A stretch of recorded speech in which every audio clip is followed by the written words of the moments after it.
My name is Steve McKell. I am the father of Bailey McKell, and she's asked me to share an experience that I went through as a young 15-year-old boy.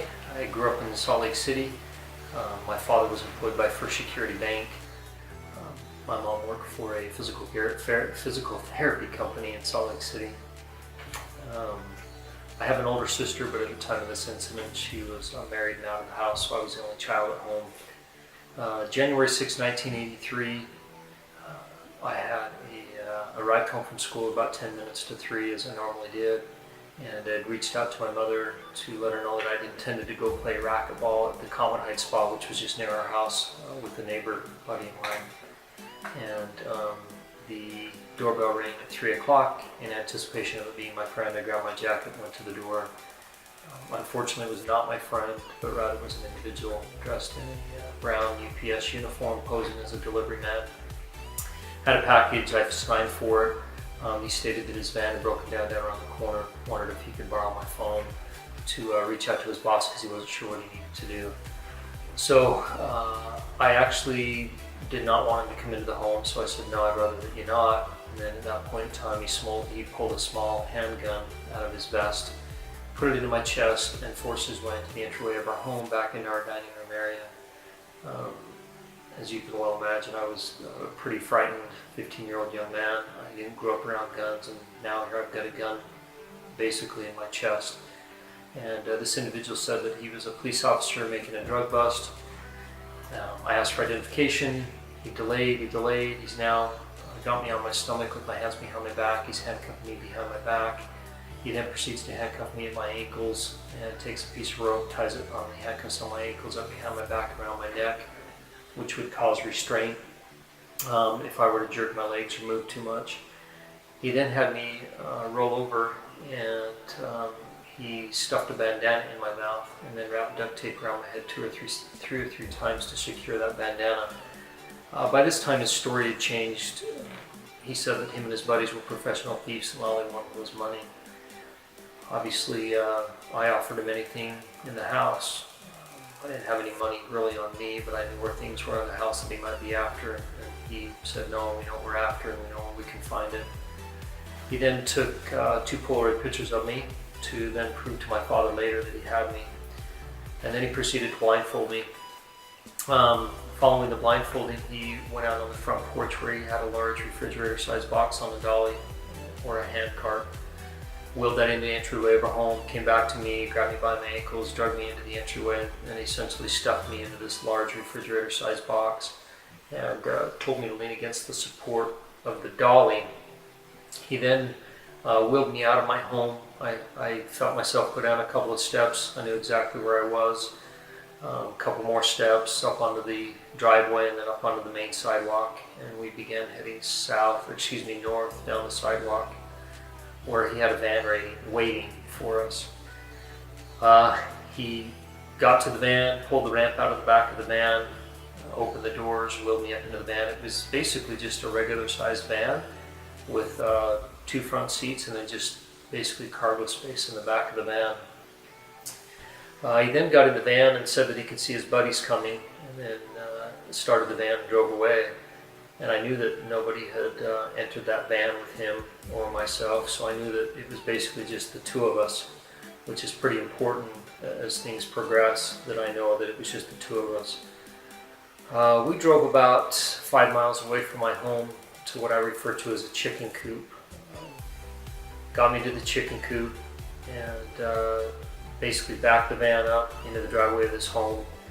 Wheeled me out of the back of the van, wheeled me about 75 yards into this backyard, laid the box down, got me out of the box, and then took me into this chicken coop.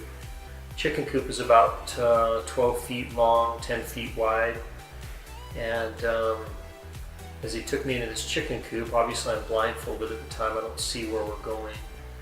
But if you can use your imagination, as we walk into the chicken coop, I'm on a dirt floor, and as I looked to the west in front of me, there was a concrete slab. And on the opposite side of me, on the opposite side of the concrete slab, was a hole in the ground. This hole in the ground was about 3 feet deep. Well, it was about actually 1.5 feet deep. It was about 3 feet wide, and it was the length or width of the chicken coop, which was about 10 feet. Had a wooden frame around it.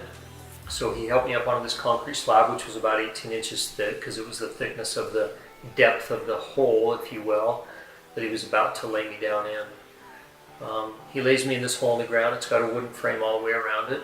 He takes a piece of baling wire, ties the baling wire around the post and then around my ankles. And then he takes a piece of plywood and lays it on top of me. And then he begins to nail into the 2x4 that was across my face, my upper chest, and across my ankles. And then he tells me if I attempt to get out that he'll kill me, or his buddy who's there with him, which I knew nobody was with him, that his buddy would kill me. And then I heard the chicken coop door open and close, and I heard a van start, and I heard the individual take off.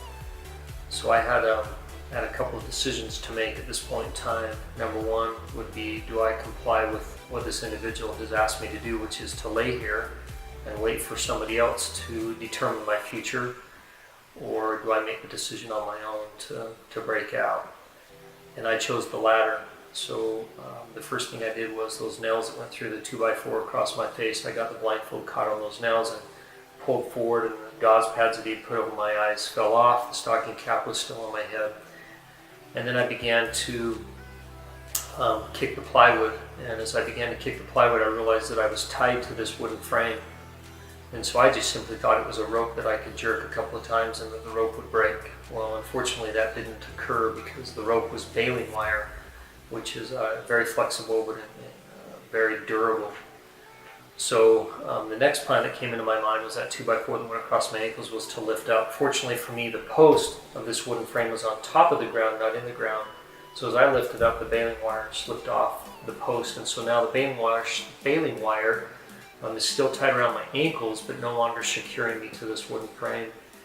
I then began to kick harder, and as I began to kick, the nails all began to pop out. So now the plywood is laying on top of me, but it's no longer secured to this wooden frame.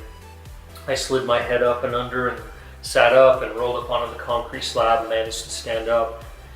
I didn't know where this individual had gone or how long he would be gone or when he would return, but I just knew I didn't have much time.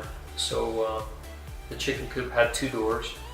I went to the door on my left and jumped into it a few times and it wouldn't open. So I hopped across the chicken coop to the door on my right, jumped into it a few times and it swung open. And as the door opened up, I saw a rock path that turned and went up into some trees, and I knew that he hadn't brought me that way, that direction. So I figured if he were going to return, I'd want to be ahead of him. So I hopped up this rock path. The rock path then turned into rock steps. I hopped up the steps. As I got on top of the stairs, I was on a grassy knoll, and I recognized where I was, which was Holiday Boulevard in the Salt Lake City area, to go through the backyard of this home that I was at.